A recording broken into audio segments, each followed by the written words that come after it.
রাজবাড়ীর গোয়ালন্দের দৌলতদিয়া ফেরিঘাটে বাসডুবির ঘটনায় বেঁচে গেলেন ৩৮ যাত্রী।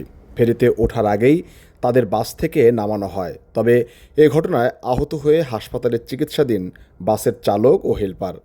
এ ঘটনায় নৌপরিবহন মন্ত্রণালয় ও জেলা প্রশাসন থেকে পৃথক দুটি তদন্ত কমিটি গঠন করা হয়েছে। শুক্রবার বিকেল ৪টার দিকে দুর্ঘটনা কবলিত দৌলতদিয়া ৭ নম্বর ফেরিঘাট পরিদর্শনে এসে এসব কথা বলেন নৌপ্রতিমন্ত্রী মোহাম্মদ রাজিব আহসান। এ সময় প্রতিমন্ত্রী বলেন, বাসটি যে ফেরিতে ওঠার কথা ছিল সেটিতে না উঠে দ্রুতগতিতে পাশে দাঁড়িয়ে থাকা ফেরির ডালায় আঘাত করে এবং ডালা ভেঙে নদীতে পড়ে যায়। আমরা মন্ত্রণালয় থেকে একটি তদন্ত কমিটি গঠন করেছি। এখানে কোনো অব্যবস্থাপনা ছিল কিনা সেটা জেলা প্রশাসন, জেলা ও পুলিশ প্রশাসন সহ ঘাট সংশ্লিষ্টরা খতিয়ে দেখবে। তবে স্বাভাবিকভাবে আমাদের নজরে এখন পর্যন্ত কিছু পড়েনি।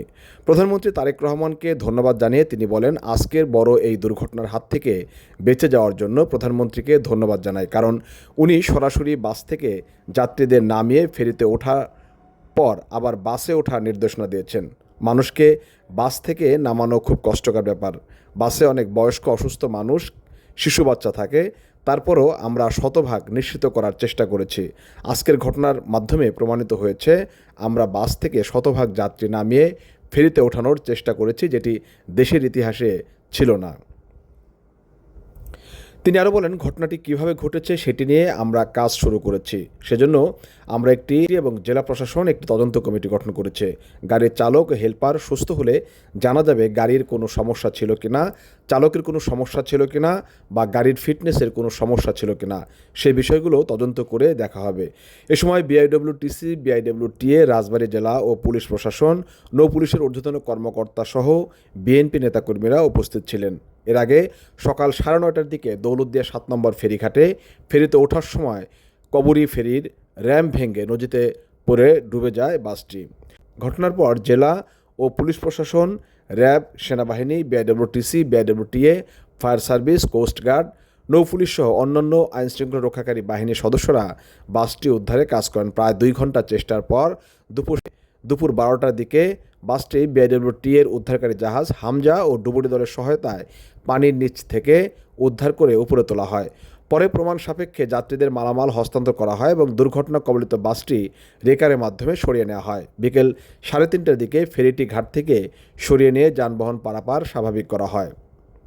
জানা গেছে, মেহেরপুরের গাংনী থেকে প্রায় 38 জন যাত্রী নিয়ে ঢাকার গাবতলীর উদ্দেশ্যে ছেড়ে আসে এসবি সুপার ডিলাক্সের যাত্রীবাহী বাসটি। সকাল 9:30টার দিকে 7 নম্বর ফেরিঘাটে অবস্থানরত করবী ফেরিতে ওঠার আগে সব যাত্রীকে নামিয়ে ফেরিতে উঠতে যায়। পন্টনে ওঠার আগে বাসটি নিয়ন্ত্রণ হারিয়ে দ্রুত গতিতে ফেরিতে ওঠে এবং অপর প্রান্তের র্যাম্প ভেঙে নদীতে পড়ে যায়। এ সময় চালকের সহকারী লাফ দিয়ে নেমে যান। পরে নদী থেকে উদ্ধার করা হয় চালককে। তারা গোয়ালন্দ উপজেলা স্বাস্থ্য কমপ্লেক্সে চিকিৎসাধীন রয়েছেন। এর আগে গত 25 মার্চ দৌলতদিয়া 3 নম্বর ফেরিতে ওঠার সময় পন্টন থেকে নদীতে পড়ে যায় সৌহার্দ্য পরিবহনের একটি বাস। ওই মর্মান্তিক দুর্ঘটনায় প্রাণ গেছে 26 জনের।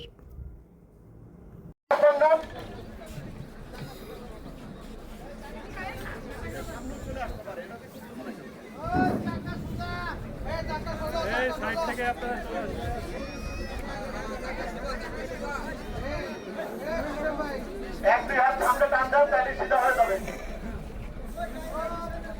আপনারা একটু দয়া করে সামনে থেকে সরে যান, এটা ধীরে ধীরে আবার সামনে থেকে সরে যেতে পারে।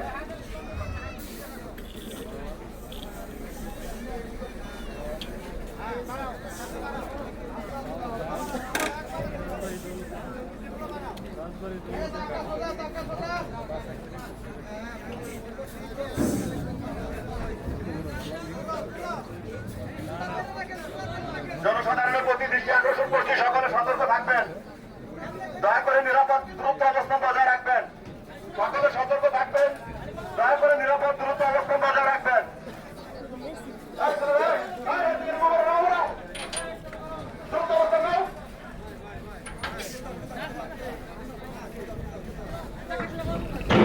রাস্তায় যারা দাঁড়ায় আছেন, দয়া করে রাস্তা থেকে একটু সরে যান।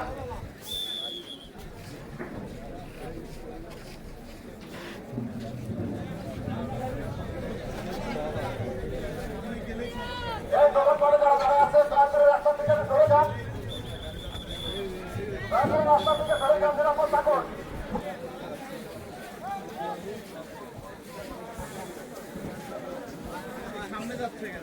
এই বাসের সাথে সাথে পিছে পিছে কেউ আসবেন না, এটা সিঁড়ি আমার সামনের দিকে চলে আসতে পারে। একদম স্থির হয়ে যেতে গেলে